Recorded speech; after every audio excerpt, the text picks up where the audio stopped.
কিন্তু অ্যামাজন থেকে ড্রোনটা আমার চলে এসেছে। আমি টোটাল 11 দিন হয়ে গেল ড্রোনটা, আগের মাসে 26 তারিখ অর্ডার করেছিলাম, আর আজকে অ্যামাজন আমাকে ড্রোনটা দিয়ে গেল। এদের ওপেন ডেলিভারি তো নেই, যেহেতু ওপেন বক্স করে দেখাতে পারবে না, তো আমরা নিজেরাই সিল কাটবো। আর দেখা যাক তাহলে সিল কেটে করে ভিতরে ড্রোন আছে ইয়া অন্য কিছু। এটার একটা প্রুফ তোমরা অবশ্যই নিয়ে নিবে, কারণ হচ্ছে ভিতরে ড্রোন নাও থাকতে পারে, তো এটা ভিডিও করে নিবে, কেন ওপেন বক্স নেই।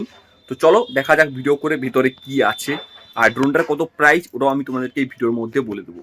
আর যে প্যাকিংটা করেছে, ড্রোন তো ভিতরে এরকম হলছে, কি জানি কি ড্রোন দিয়েছে না কি দিয়েছে। মোটামুটি এটা দেখতে পাচ্ছ বক্স অ্যামাজন থেকে, ভেবেছিলাম একটু ভালো বক্স দিবে, বাট দেখা যাক ভিতরে কি আছে। এটাকে কাটতে হবে সিল, তো কাটার জন্য এরা এখানে মিডিলে কাটতে পারবো না, সাইড দিয়ে কাটতে হবে। তো ক্লিয়ার তোমরা দেখতে পাচ্ছ, মোবাইলটাকে আমি সেট করলাম, তো এখানে ওপেন বক্স করবো আমরা। দেখা যাক, এটা রিভিউ তোমাদেরকে দিব, আর ড্রোনটা কত কি প্রাইস পড়েছে সব তোমাদেরকে আমি জানাবো এই ভিডিওর মধ্যে, তো তোমরা দেখো। তো এটা হালকা ফাস্ট করে তোমাদেরকে দেখাচ্ছি, যাতে তোমরা ভিডিওটি ক্লিয়ার ভাবে দেখো আর জলদি জলদি তোমাদের টাইম নষ্ট। দেখতে পাচ্ছ আর একটা বক্স আছে, আর এই বক্সের মধ্যেই মনে হচ্ছে ড্রোনটি আছে।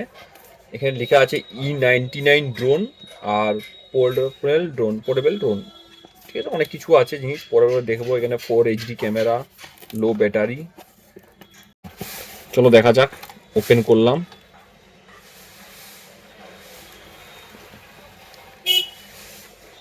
তা ফাইনালি ড্রোন তো মিলেছে, ড্রোনের সাথেও কি কি মিলেছে তোমাদেরকে দেখাচ্ছি। ফাইনালি ড্রোন মিলে গেছে, দেখো না, ড্রোন আছে। এবার উড়বে না উড়বে নি জানি না, মোটামুটি, বাট মোটামুটি আছে। প্রথমে আমরা একটা রিমোট পাচ্ছি, রিমোটটা প্রচুর হালকা, ফুল প্লাস্টিকের রিমোট, মোটামুটি তাও ঠিকই আছে রিমোটটা, পরে দেখাবো তোমাদেরকে। দেখা যাক সাইডে। সব থেকে বড় যেটা ফেসিলিটি পাচ্ছি, দুটো ব্যাটারি।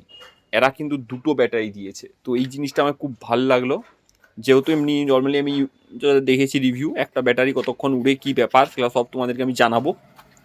তার সাথে আছে ফাইনাল যে জিনিসটা, সেটা হচ্ছে ড্রোন। এটার ওয়েট দেখে মনে হচ্ছে 80 গ্রাম ইয়া 85 গ্রাম মতন হবে ওয়েট, তার থেকেও বেশি হতে পারে, কিন্তু মনে হয় না এত ওয়েট হয়ে। একদমই হালকা, একদমই ফুল প্লাস্টিকের। যদি কোথাও একবার ধাক্কা খায় তাহলে ভেবে নাও তোমার ড্রোন ভোগম্মা হয়ে গেল। তো ভাই ড্রোন তো চলে এসেছে, এবার এটাকে উড়াতে হবে, আর এটাকে উড়ানোর জন্য চেক করতে হবে যে এর ব্যাটারি চার্জ আছে না নেই। ব্যাটারি আমি চার্জই করে নিই, তোমরা তখন ভিডিওটিকে লাইক করো। নেক্সট ভিডিও আমি ড্রোনটাকে উড়িয়ে দেখাবো যে ড্রোনটা কেমন উড়ছে, ক্যামেরা কোয়ালিটি এর কেমন।